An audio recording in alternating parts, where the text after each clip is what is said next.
Hola a todos. Bueno, el día de hoy vamos a hablar sobre accidente cerebrovascular hemorrágico, ¿no? El ACV. Bueno, en cuanto al accidente cerebrovascular, vamos a tener dos tipos, ¿no? El isquémico, que tiene el mayor porcentaje, ¿no? Un 80%, y el hemorrágico, del que vamos a hablar hoy. Bueno, este se subdivide en hemorragia intracerebral en un 15% y en hemorragia subaracnoidea con un 5%, ¿no? Que es menos frecuente. Bueno, en cuanto a la hemorragia subaracnoidea, em, esta va a ser la extravasación de sangre en el espacio subaracnoideo, ¿no? O lectomeningio, que va a estar situada entre el aracnoides y la pía madre, ¿no? Que en el que se encuentra el líquido cefalorraquídeo. Bueno, va a tener una incidencia de 10 a 15 nuevos casos por cada 100.000 habitantes en un año, ¿no? Va a ser también mayor en el sexo femenino y representa el 5 a 10% de todas las enfermedades vasculares cerebrales. Va a predominar también entre los 40 y 60 años, aunque puede ocurrir en edades extremas, ¿no? Bueno, en cuanto a la etiopatogenia, la hemorragia subaracnoidea va a ser un síndrome que puede deberse a múltiples causas, ¿no? Ya sea un aneurisma arterial, una malformación vascular, otras alteraciones de la pared vascular también, ¿no? Como la arteriosclerosis, arteriopatía no inflamatoria, la mieloide, o alteraciones de la coagulación también, ¿no? Como los trastornos, o en cuanto a tratamientos con anticoagulantes, las leucemias, ¿no? O puede verse un tumor intracraneal o espinal primario o metastásico, ¿no? Hemorragia intracerebral también, que puede ser una de las causas, ¿no? Por la que se convierte en una hemorragia subaracnoidea espontánea, como también la trombosis venosa cerebral.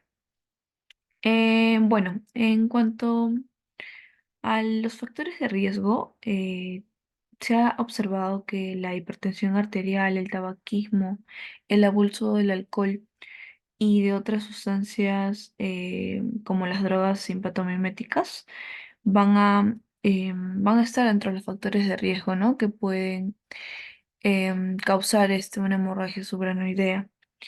Em, bueno, en cuanto a los aneurismas arteriales, van a tener con una prevalencia de 85% y las malformaciones vasculares van a ser las causas principales, ¿no? En cuanto a esa tablita que acabamos de presentar. Bueno, en cuanto al cuadro clínico, el síntoma inicial más frecuente es la cefalea brusca y de máxima intensidad en segundos, muy intensa, va a estar localizada o generalizada, espontánea en la mayoría de los pacientes o puede estar desencadenada también por un esfuerzo físico, ¿no? Que nos habla en un 20% que pasa. Se va a acompañar con frecuencia de náuseas, vómitos y puede seguirse también de agitación, confusión o disminución también transitoria del nivel de conciencia, ¿no? Como también puede haber crisis epilépticas y síntomas neurológicos focales, ¿no? Como la apariesia, hipoestesia, la afasia, la alteración visual, diplopia y ataxia, ¿no? Y bueno, el signo más habitual va a ser la rigidez en nuca, como puede estar acompañada o no también de los signos de Carney y de Bruksinski, que van a ser los signos meningios, ¿no? Que puede estar también esto ausente, ¿no? Sobre todo en los pacientes en coma. Y bueno, según ya cuáles sean las alteraciones de la conciencia, el síndrome meningio y el déficit vocal, esto se va a clasificar en 5 grados, ¿no? Mediante la escala de Hahn y Hess, donde el grado 1 nos habla de los pacientes asintomáticos o mínima cefalea con rigidez en nuca ligera. En cuanto al grado 2, va a haber una cefalea, la rigidez en nuca, parecida de nervios craneales. En el grado 3 va a haber ya confusión o somnolencia, los signos neurológicos focales van a ser leves. En el 4 ya se observa estupor, paresia o plejía. Y bueno, en el grado 5 que es el peor, ¿no? Que ya el paciente va a estar en coma o va a haber una rigidez de cerebración. Bueno, en cuanto al diagnóstico, se debe realizar una tomografía cerebral que tiene el valor diagnóstico en alrededor del 95% de los pacientes, ¿no? Y bueno, la extensión y la localización de esta hemorragia subaranoidea en la tomografía van a contribuir a identificar la topografía del aneurisma roto, estratificar también el pronóstico clínico y estimar el riesgo de algunas complicaciones como el vasospasmo. Y bueno, si la TAC es negativa, va a ser debatible si se va a realizar la punción lumbar, ¿no? Con el objetivo sobre todo de detectar la xantocromía, que va a ser la tinción amarillenta del líquido cefalorraquídeo, resultante de la transformación, ¿no? De la hemoglobina en bilirrubina. Entonces, la prueba de punción lumbar va a requerir al menos 12 horas de evolución del sangrado, ¿no? Para poder realizarse. Por el contrario, la resonancia magnética va a ser muy sensible, ¿no? Al hemo de la sangre en el líquido cefalorraquídeo. Y bueno, en cuanto a la tomografía con angiografía, la angiotac va a tener una alta sensibilidad y especificidad para detectar aneurismas mayores de 2 milímetros y va a ser indicada para detectar la etiología del sangrado y definir también la anatomía del aneurisma. Bueno, en cuanto al tratamiento, bueno, el paciente debe ser tratado en la unidad de cuidados intensivos. Va a requerir una monitorización multimodal intensiva, ¿no? Durante los primeros días de hospitalización, con el objetivo de detectar y tratar precozmente las complicaciones. Bueno, el tratamiento también se va a iniciar asegurando la vía respiratoria y el estado hemodinámico. Se va a recomendar reposo absoluto también, ¿no? Elevar la cabeza del paciente a 30 grados y evitar todo tipo de esfuerzos y estímulos externos, ¿no? Eh, bueno, en cuanto a las crisis epilépticas, solo se van a tratar si se presentan, ¿no? También en cuanto al tratamiento, se va a administrar nimpodipina durante 21 días para prevenir el vasoespasmo, ¿no? Y esomeprazol como prevención de las úlceras de estrés.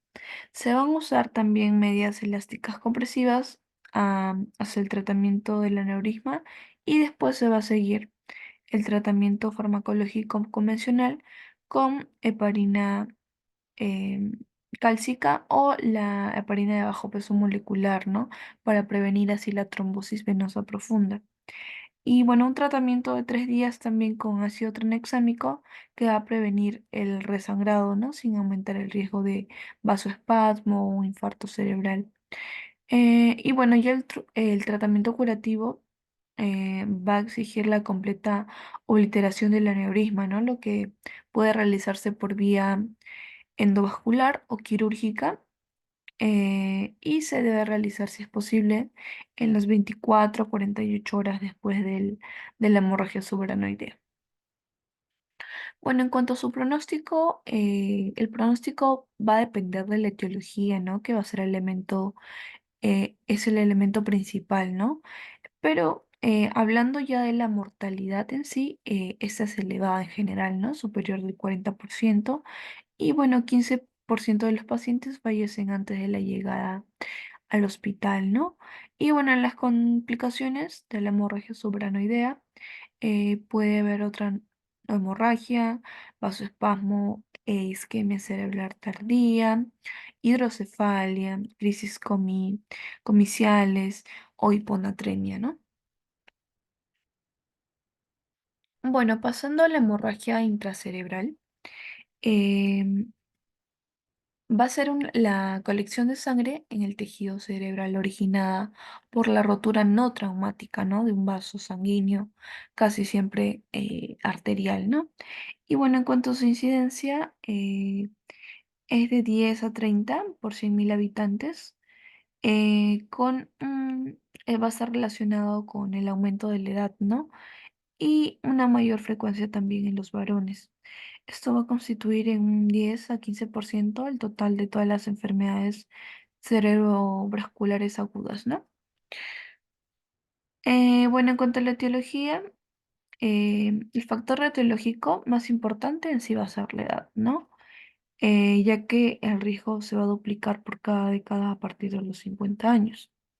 Entonces, eh, va a deberse también a la hipertensión arterial crónica, puede haber las malformaciones vasculares pueden desencadenar, ¿no? Una hemorragia cerebral, ¿no? Sobre todo la malformación arteriovenosa, los angiomas cavernosos o cavernomas, los aneurismas también, la angiopatía mieloide, los tumores cerebrales, ya sean primarios y metastásicos, o la diátesis hemorrágica, ¿no? Ya sea por hemofilias A o B. Las drogas y fármacos también pueden desencadenar, ¿no? Sobre todo las que tienen efecto simpatomimético, como las anfetaminas, la cocaína, ¿no? Bueno, también tenemos a las vasculopatías, em, a la vasculitis sistémica, y a las misceláneas, ¿no? Ya sea alcohol, metanol, hemorragia postraumática retardada, migraña, ¿no? Bueno, en cuanto al cuadro clínico, eh, no sé, en sí los síntomas no se van a diferenciar tanto del ictus isquémico. Y bueno, en ambos casos van a depender fundamentalmente de la localización anatómica, ¿no? Pero algunos rasgos clínicos van a ser más característicos de la hemorragia intracerebral, como la aparición que va a aparecer en horas de vigilia, como la ausencia de fluctuaciones también en los síntomas o la mejoría rápida, ¿no? La cefalea también va a ser presente, los vómitos y la pérdida de la conciencia van a ser más frecuentes también en estos casos, ¿no? Y bueno, también se menciona que hasta un tercio de los pacientes presenta un deterioro neurológico progresivo. Bueno, en cuanto al diagnóstico, la prueba diagnóstica más utilizada es la tomografía cerebral, eh, que, bueno, se va a observar una imagen hiperdensa en el parénquima cerebral, ¿no? Si bien la resonancia magnética tiene la misma sensibilidad y especificidad, va a permitir en sí detectar las microhemorragias, ¿no? Que pasan desapercibidas en una tomografía.